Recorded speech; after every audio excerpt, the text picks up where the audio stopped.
Hey, everybody, this is Nicole Kaufman, the Right Therapist, coming at you this Friday and wanting to talk with you today about one of my favorite things to talk about in session and in politics in general, and that would be gaslighting. Now, several of you have probably heard of the term gaslighting, and it's uh, bantered around pretty frequently now when it comes to gaslighting and relationships. I'm seeing more and more people come in my office and they're complaining that they're being gaslit by their partner. So today's discussion is gonna be two-pronged. I'm gonna talk about gaslighting in terms of relationship, and then also gaslighting in terms of what we're seeing from the media currently in our political situation. So for those of you who aren't familiar, let me go ahead and define gaslighting. It actually comes from a 1938 British play called Gaslight. And in the play, a woman's husband pushes her to the edge of sanity by insisting that their gaslighting is not dimming. So she is thinking she's seeing the lights flicker, and he's telling her absolutely they're not. When in fact the gas is dimming. So it's making her question her reality. And gaslighting is a manipulation tactic meant to convince people that things that they see and know are not actually happening. Okay. So what I want you to think about is, first, we can do this in relationship. Okay. So think about your partner, or sometimes think about little kids and their behavior. So let's think about little kids first of all, because that's fairly innocent. So if we see our child break his toy or snatch something away from his sibling that his sibling was playing with, and you confront him on it and you say, you took your toy from your sister, and he'll say, no, I didn't. No, I didn't. So he's just insisting that what you actually saw didn't happen. And, for a little kid, we can call that denial. We can call that, learning about sharing and behavior. But when that's done at the adult level, okay, it crosses a real other threshold that is notable. All right. So gaslighting in relationship is usually pretty intentional. Okay. So there is an intentional goal by one partner or the other to hide, to keep some reality of what's going on from the partner. Okay. That can also be manipulative. So it manipulates the partner into believing something or not believing something that he or she sees with her own eyes. And it also manipulates how they feel about the other person. So we're manipulating our partner into assuming some innocence where there isn't necessarily innocence. And we're manipulating two things. We're manipulating facts and we're manipulating feelings. So that's what gaslighting does. All right. It manipulates facts in order to manipulate feelings. And this is over time, this can create what we call a crazy making mentality, especially in relationships, because that crazy making mentality makes you actually question reality. And for some of my clients who might be in relationships with rather narcissistic partners, antisocial partners, borderline personality disordered partners, or perhaps even somewhat psychopathic partners, they question themselves on three levels. They question their partner who may be exhibiting these traits. They question the relationship altogether. And then eventually, that person begins questioning themselves. And questioning themselves meaning, okay, here is what I believe in terms of my morality, my reality, and what I will accept in terms of personal boundaries for myself. And everything I'm dealing with, everything I am tolerating in this relationship goes against those three things: my boundaries, my reality, and my morality. And having to do that ping pong match in your head back and forth, all right, is what makes you kind of crazy. And you go down these simultaneous rabbit holes, because it's possible to, ping pong back and forth, or pinball in between, questioning the relationship, questioning him, and then questioning yourself. Right? It's a rather crazy making, and it causes what we call ruminating behavior in the brain. And all we can do is keep seeking validation and evidence in order to resolve those conflicts. So that's how it works in a relationship. And it's meant to make you, the individual, uncertain. It makes you question almost everything, actually, about your life, about what you've believed up until this point. And so what ends up happening is that partners who are in relationship with a partner who is gaslighting them, they end up accepting and tolerating things that normally their former self would not normally have tolerated. And eventually the pop, or the mental breakdown, happens when they have tolerated so much that it's getting beyond the pale for them. What I hear in my sessions a lot is that these partners, they've tolerated so much and they've put up with this behavior for so long, and or compromised their morality to the point that they don't even recognize themselves anymore. So we end up honestly suffering a loss of self over time with repeated gaslighting in relationships. And that loss of self then results in anxiety, depression, job loss, lack of motivation, lack of self-esteem, and a crisis of identity. And that's why, people come to therapy, because they're trying to figure out, okay, how in the world did I get here? How did all of a sudden what I knew to be true, now I don't even recognize?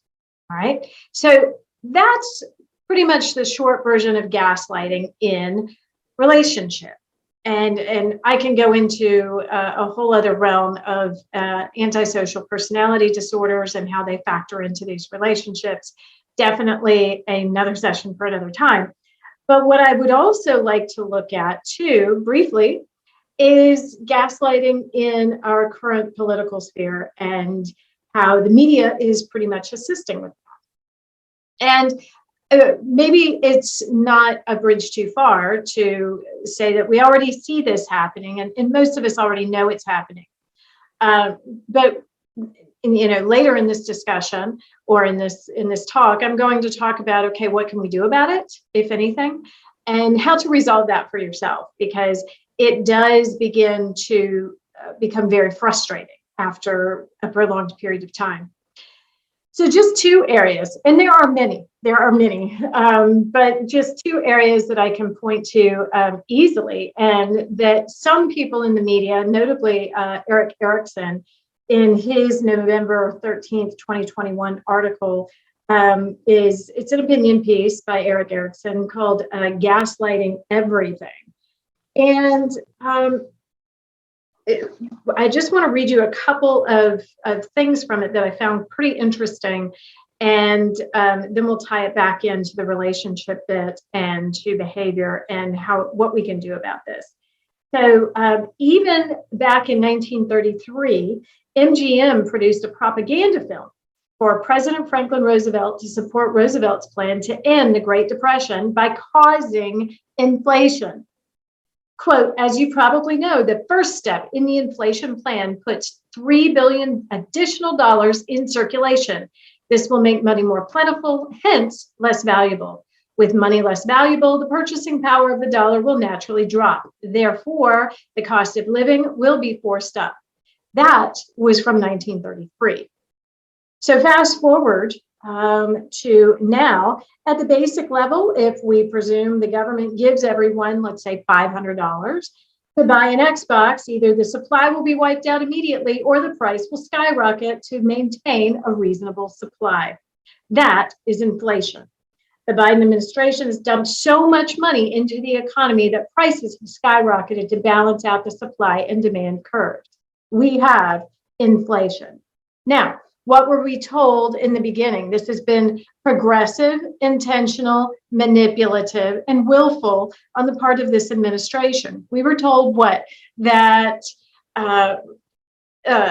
inflation, was transitory. It was transitory. It was only temporary. It's just going to go away. And it was a supply chain that was mucking up the works, et cetera. All right. Now, fast forward, what do we know? We know from an economic standpoint that when you dump that much cash into people's pocketbooks, like they have done with all this COVID stimulus over the last year, all right, you're going to suppress people's willingness and motivation to go back to work. Prices have increased. Now wages have increased, but there's more gaslighting with the wages, right? So think about the wages. People are saying, well, wages are going up. So Biden said, I've done a good thing by putting all this money into the economy because now wages are going up. But what we know is that the inflation increase for goods, services, fuel, and food has basically erased any kind of increase in wages. It's kind of a net at this point, kind of a zero-sum game. All right. But we're being told this over and over again. Oh, but this is good, but this is good, but this is good.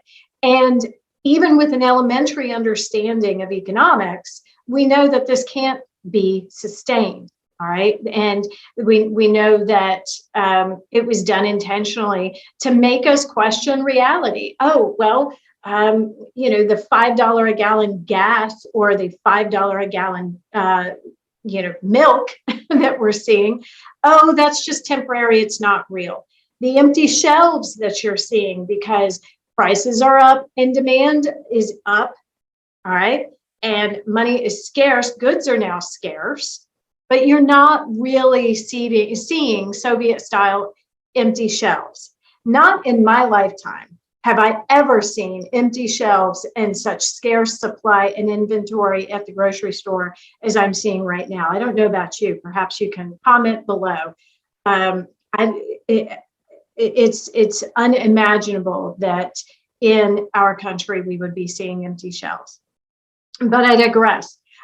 So this is gaslighting in a huge way to make us question what, those of us who have taken an econ class know kind of at the very basic math level and what we believe, right? That how can inflation ever be good for an economy? I mean, we were never told that. We were never taught that. Yet now somehow this is supposed to be true. The second way that the Biden administration has actually gaslit us is on a very basic level with fuel prices.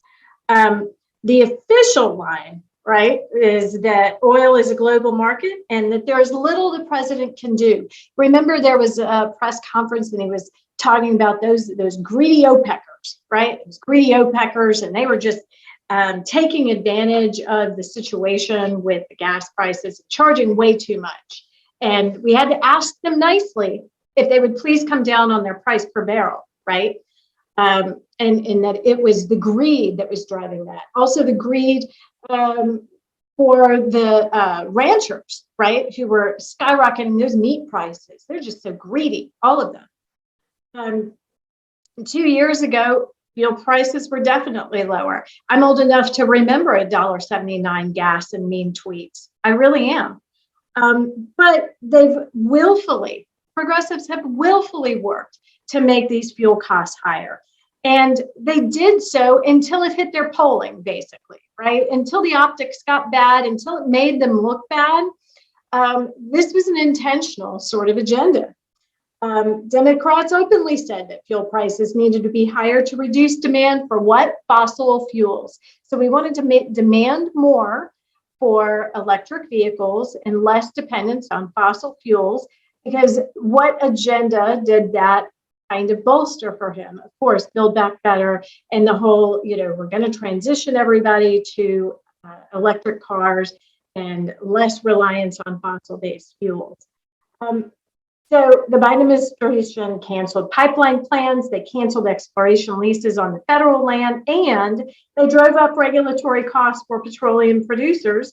And those policies have contributed to the current fuel scarcity. Fuel scarcity, prices go up, and now we're seeing what we're seeing at the pump.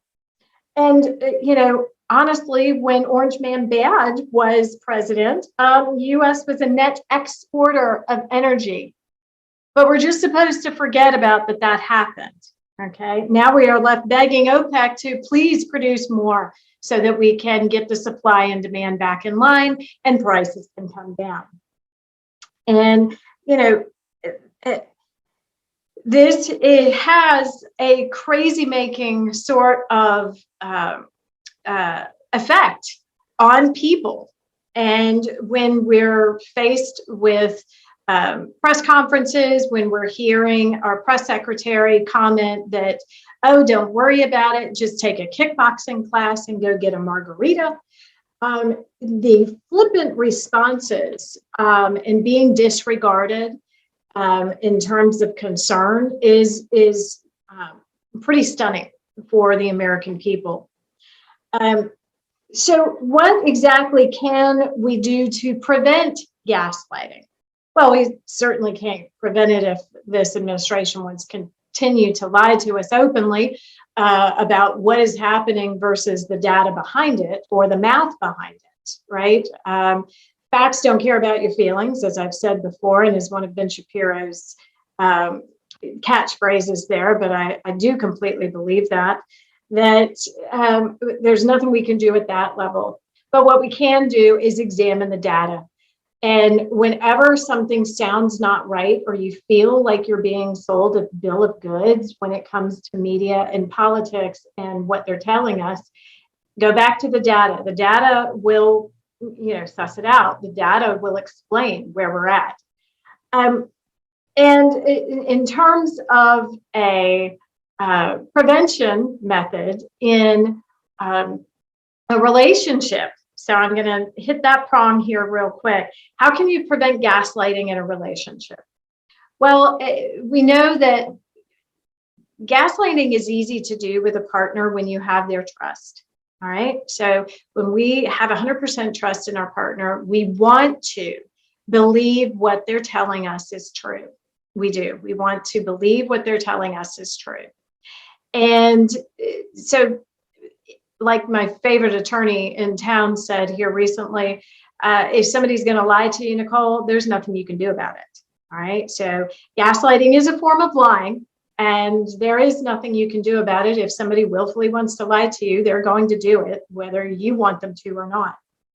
But what we have to do, though, is examine the overall behavior. So if we think we're being gaslit, if we think that somebody is willfully manipulating us, if we think that somebody is trying to make us question our reality, what can we do? Well, we have to understand that nobody does or exhibits a particular behavior, all right, unless there is a payoff for it, meaning there has to be a positive benefit of any behavior for someone to do it.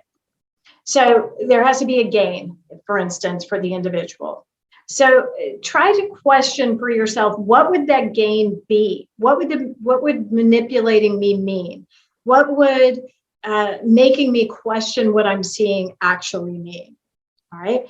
I've had clients who had spouses return home from being out late at night, unreachable via cell phone. And they came in the door looking like they'd just been in a makeout session, actually. Shirt untucked, hair kind of disheveled. And it was pretty obvious to my clients perhaps what had been going on.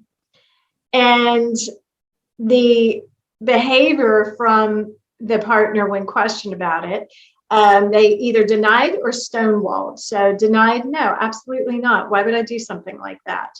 Again, turning it on the spouse, making her question, okay, why would I ask that? Is my trust gone? Do I not trust my partner anymore?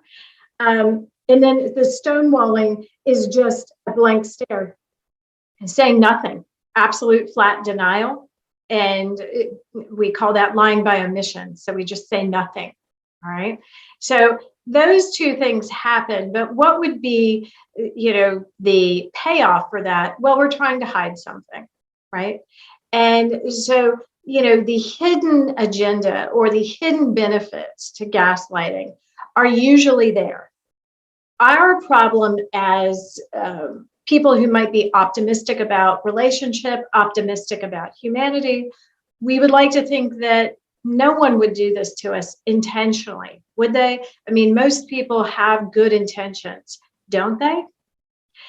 The answer to that question is buried. And I hate to sound like that jaded therapist here, but what I can tell you is this: 1 in 100 people is a low conscience individual, meaning that person will or would hurt you physically or harm you willfully because they are low conscience.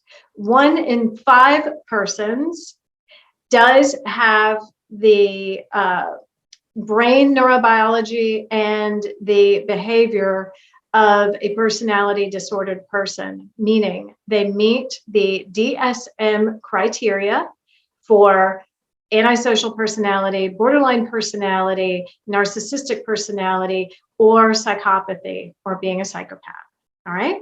So we're walking around, folks, who are personality disordered on some level every single day. Not all personality disordered people are in jail or homeless. Okay. All people, you're working with some, they're in the boardroom, they're on Wall Street, and they're definitely in positions of power. All right. So keep that in mind as we go through our day to day and examine, okay, what is the payoff for this behavior? That can help you to discern whether someone is actually willfully trying to gaslight you or not.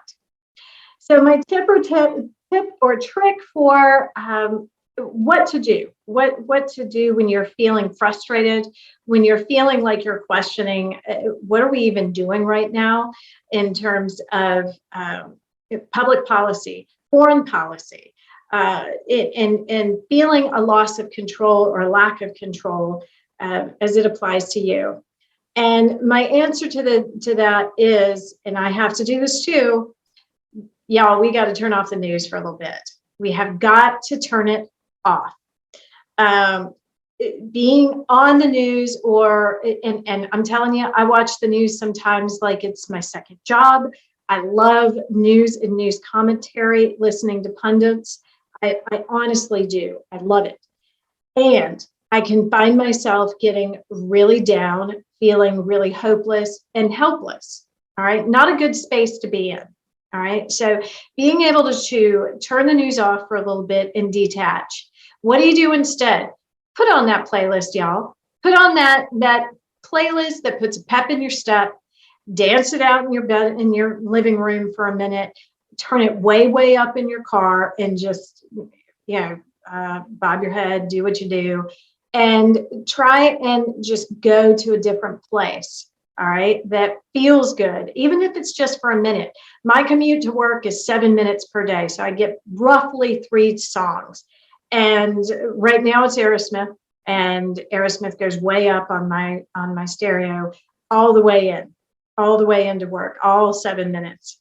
So do that for yourself. We need a break from the newstainment that we're seeing on a daily basis. So do that for yourself. Get that playlist together and detach for a minute, and then go back to what is the payoff for this right here. Looking at the payoff is a lot more productive than trying to figure out why the gaslighting happened to begin with. So I invite you to do that. So thank you for listening today. You are tuned into The Right Therapist, the fastest growing conservative mental health therapist YouTube channel that's in the nation right now. And I appreciate you joining. Please leave a comment below, subscribe, and I look forward to seeing you next week. Thanks, guys.